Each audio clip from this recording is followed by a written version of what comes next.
Jusqu'au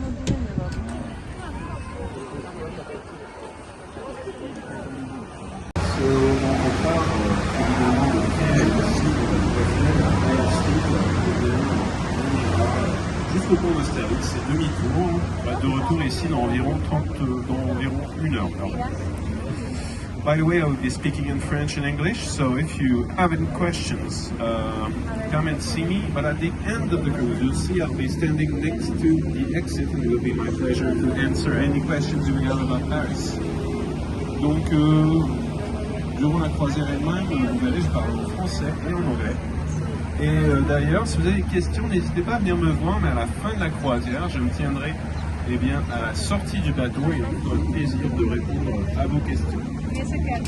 Et cette ville très dense, s'est construite près de nous, près de la Seine sur laquelle nous naviguons aujourd'hui. Considérant que la Seine, historiquement, ça a été un moyen très efficace de transporter des matériaux de construction, aussi des personnes comme aujourd'hui, de la nourriture.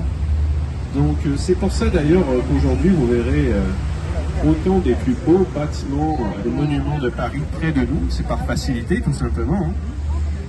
Par facilité d'approvisionnement en matériaux, mais aussi, comme je disais, en nourriture, par facilité d'accès. Orthodox Cathedral that was finished in 2016.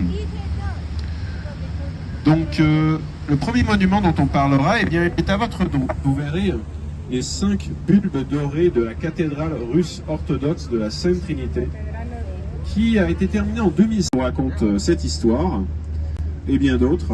Et d'ailleurs, bon, si vous avez quelques minutes, allez jeter un coup d'œil. Si ce n'est parce que le musée lui-même est dans les égouts, hein, d'ailleurs, ce qui le rend encore plus intéressant. So, you may wonder why I'm speaking about a museum of the sewers of Paris, while we have been able to become one of the densest cities in the world, no? Because this to stay healthy, its citizens have to have a very efficient sewage network to get rid of the sewage. So how has it done so for the last 2,000 years of its history? Well, it has done so in a couple of manners. Maybe the most modern way was inaugurated, we could say, in a couple of hours to spend.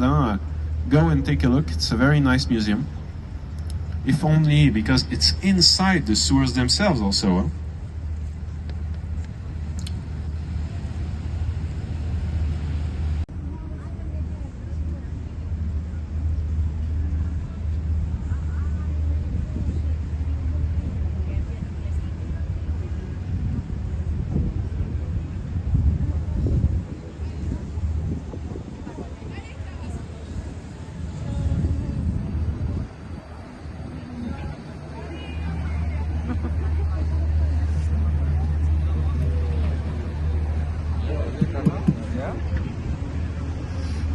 So look left, after the bridge you'll see it again.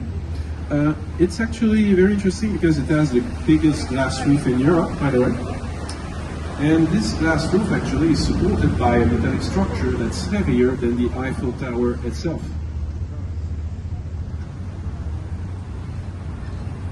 So, and now we'll be speaking about the Alexander III Bridge.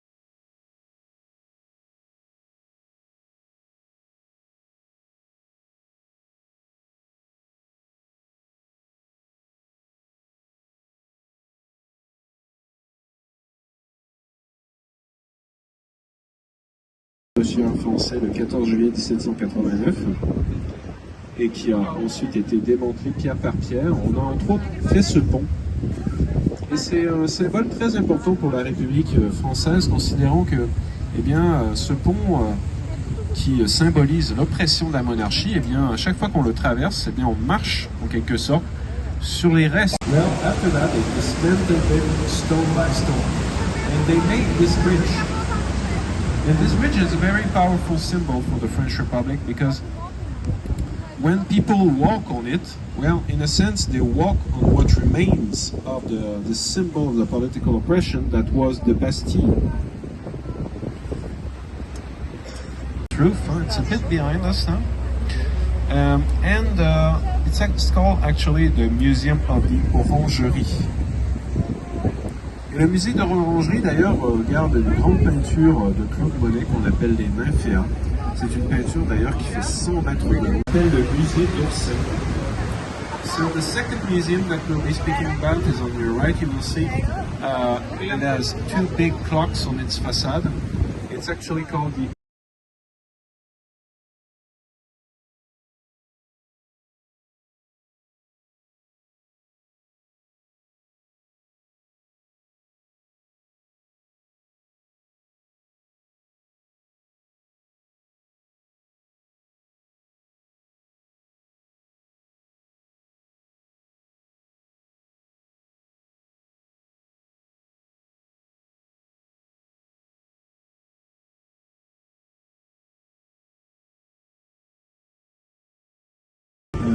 sur l'île de Samothrace au XIXe siècle.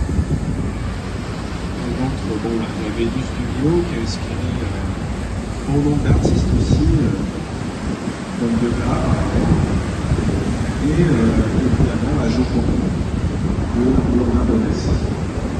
So, actually very impressive. The Venus de Milo also. Look on your right, you have the French Institute at the end of the bridge. Donc l'Institut de France qui compte 5 académies, la plus connue étant sans aucun doute là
depuis 800 ans.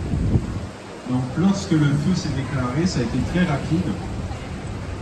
Malheureusement, eh bien, une masse de bois brûlé et de plomb est tombée à l'intérieur de la nef. À un moment, on pensait même que les murs allaient s'effondrer. Heureusement, ça ne se produira pas. So,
also restaurants and cafes.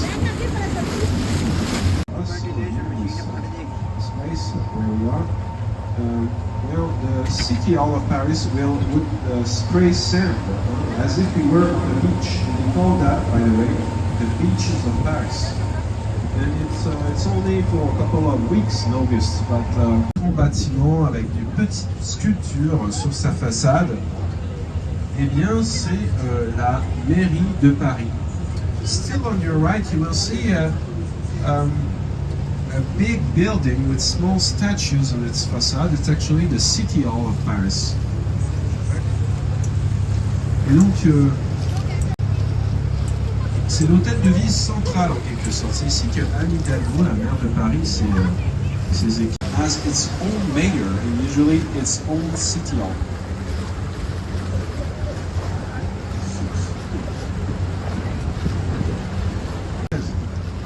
So, it is in this conciergerie. It was a prison, by the way, from the 14th century to the French Revolution. And it is in this conciergerie that, which means a new bridge.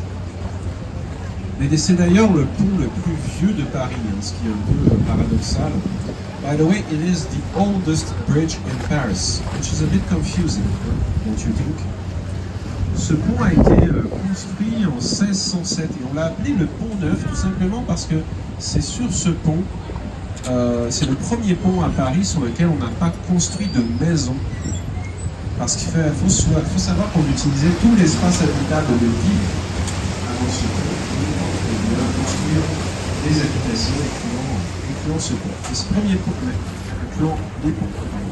C'est le premier pont sur lequel on ne construira pas de maison justement.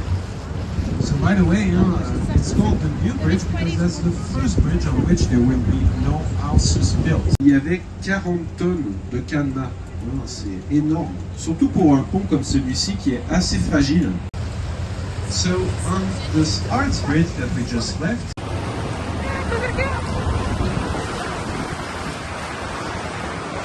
et maintenant à votre droite, vous verrez le Louvre à nouveau.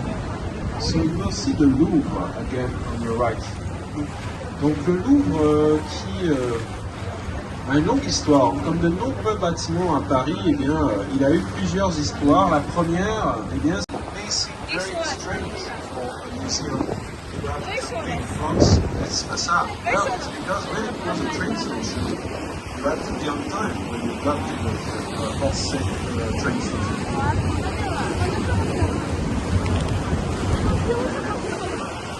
Et c'est un peu la même histoire d'ailleurs pour le musée de l'Orangerie, qui avant d'être un musée, c'était parce que c'est là d'où vient ce grand toit de verre. C'était pour protéger les orangers durant l'hiver.